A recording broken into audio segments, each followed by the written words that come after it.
Okay, so this is a quick preview of Book 7 of Emily Wilson's translation of the Odyssey, which she titles A Magical Kingdom. Hopefully, this brings back some lovely childhood memories for you. That is, if your childhood includes being shipwrecked on a foreign land, not so much Disney World. So, today, uh, last night's homework for my students, the reflection after book 6 again, is that chapter regarding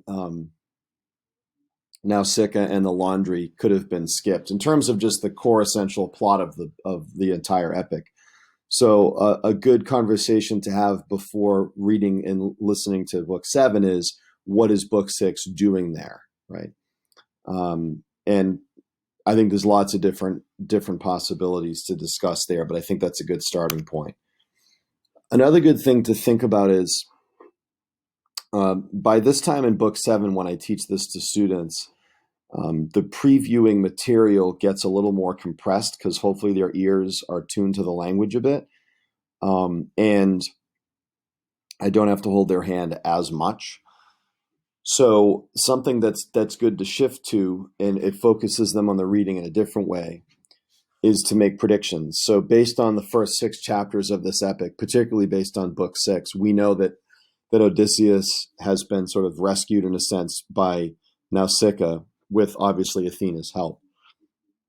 And he has to meet the king of the Phaeacians, Alcinous. So based on what you know of these people, what are your predictions? Predictions maybe include their initial conversation. Does Alcinous ask him who he is right away? Or does he is he hospitable? Does he use Xenia in the way he should, which is to sort of take care of Odysseus first and then ask him who he is? Remember what's peculiar about the island of the Phaeacians, that their special worship is to the god Poseidon. So another prediction could be, when Odysseus gives his story to these foreigners, does he tell the truth or not? Because the truth seems pretty dangerous. So maybe have a bit of a preliminary set of predictions jotted down in your book. So if you go to line 48, which is the very top of page 210 of the Emily Wilson translation, Athena is in disguise again. I mean, a separate study could be all of Athena's disguises. And she sort of gently guides, not only physically guides Odysseus, but gives him some suggestions about interacting with the king and queen.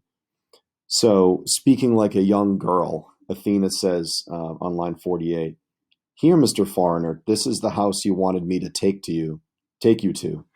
You'll find them, the king and queen, inside at dinner. Do not be scared. Go in."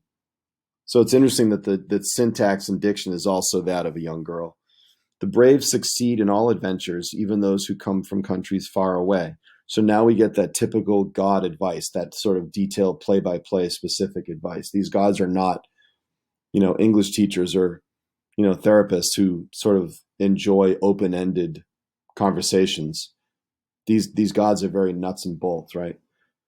Here's what she says to Odysseus. "First, greet the queen. Arete is her name. The king and queen have common ancestry."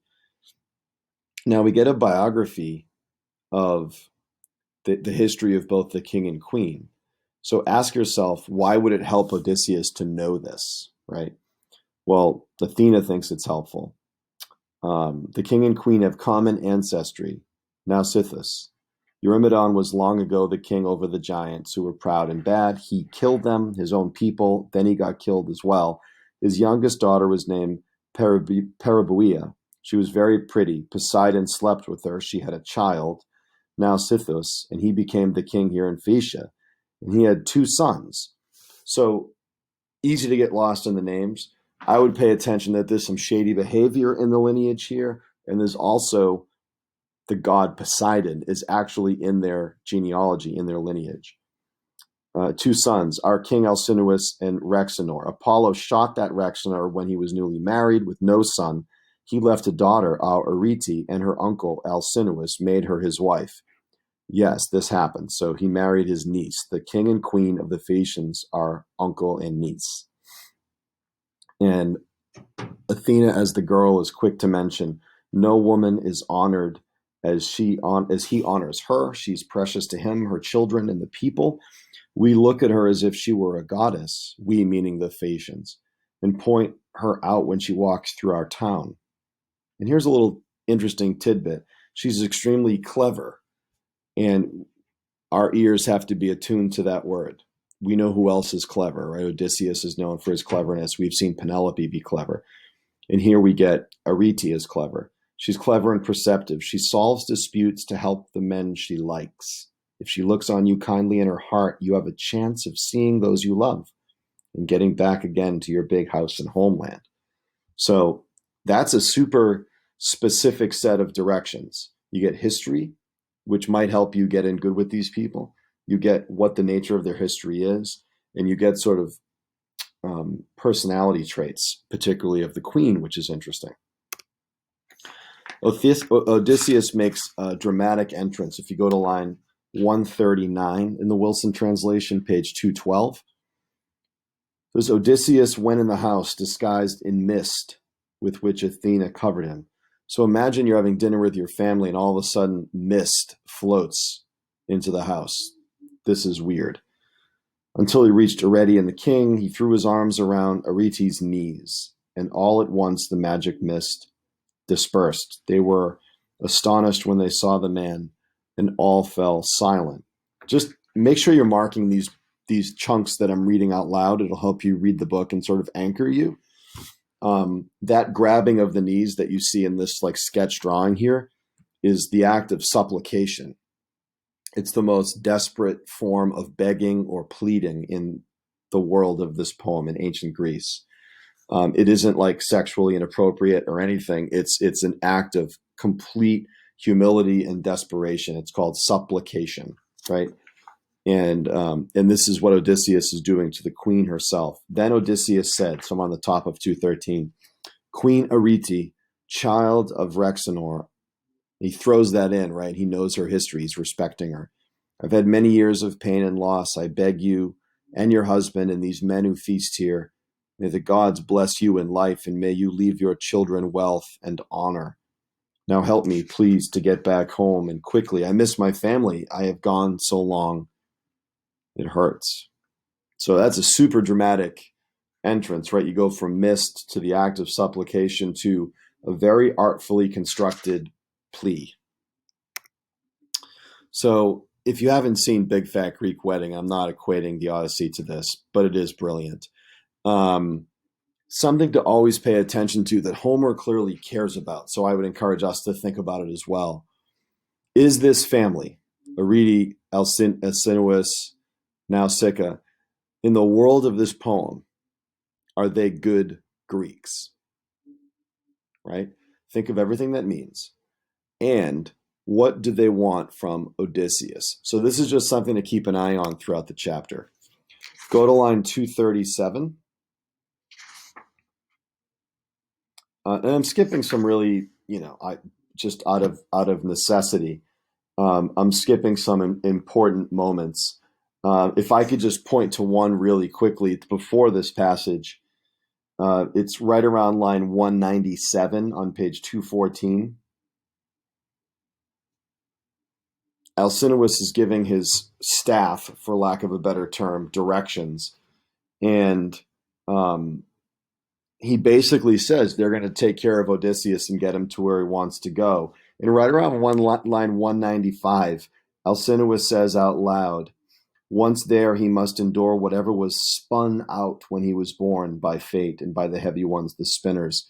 Those are the fates of ancient Greek mythology who determine the outcome of events. And this is piety. This is a king acknowledging that even no matter how powerful he is, he can't alter the fates. And the fates were imagined as weaving all of our fates on like on a loom. So that's why they're called the spinners. They're not literally like, exercising, like spinning. They're spinning our fates on a loom. And what he's saying here is we have to obey that. But go to line 237. Arete finally says the question. Stranger, and again, another word for that is immigrant, near the top of page 216. Stranger, let me be first to speak to you. Where are you from? This is like the chorus of the whole epic poem, right? Who are you, or where are you from? And who gave you those clothes? I thought you said you drifted here by sea. Now, mark the next 2 pages. And here's what I'd like you to think about when you hear this. How much truth do you expect Odysseus to communicate?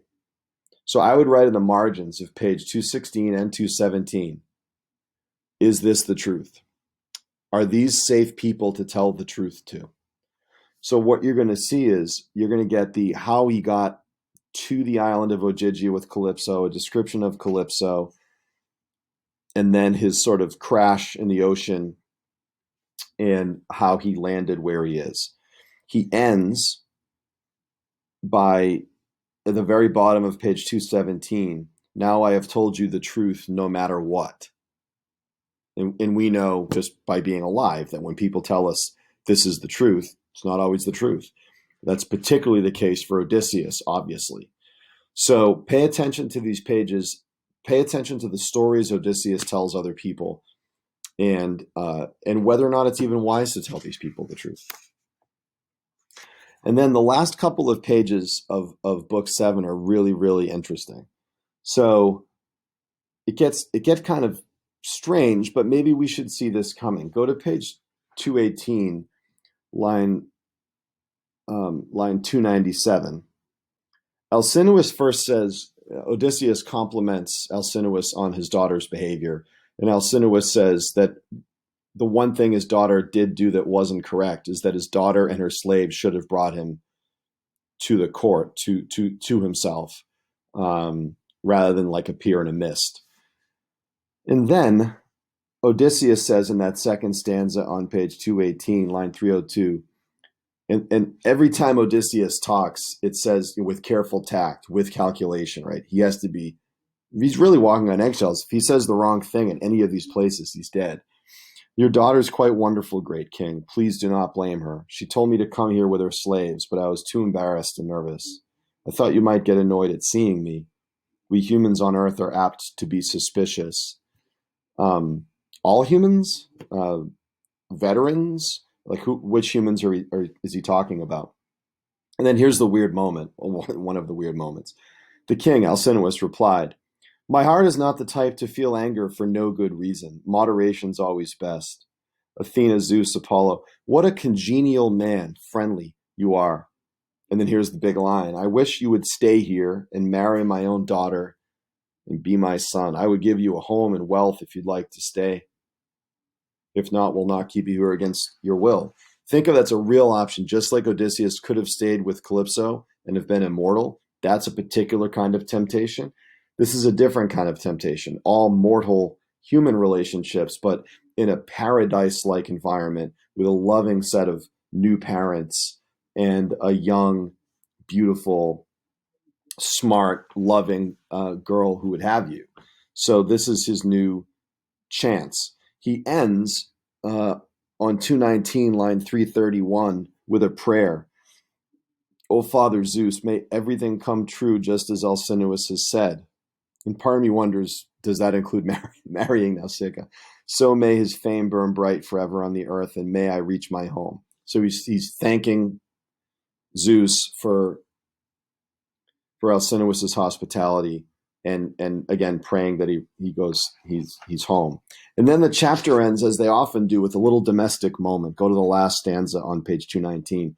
Odysseus was glad to go to sleep after his long adventures on that bed surrounded by the rustling of the porch. Alcinous was sleeping in his room beside his wife, who made their bed and shared it. Interesting.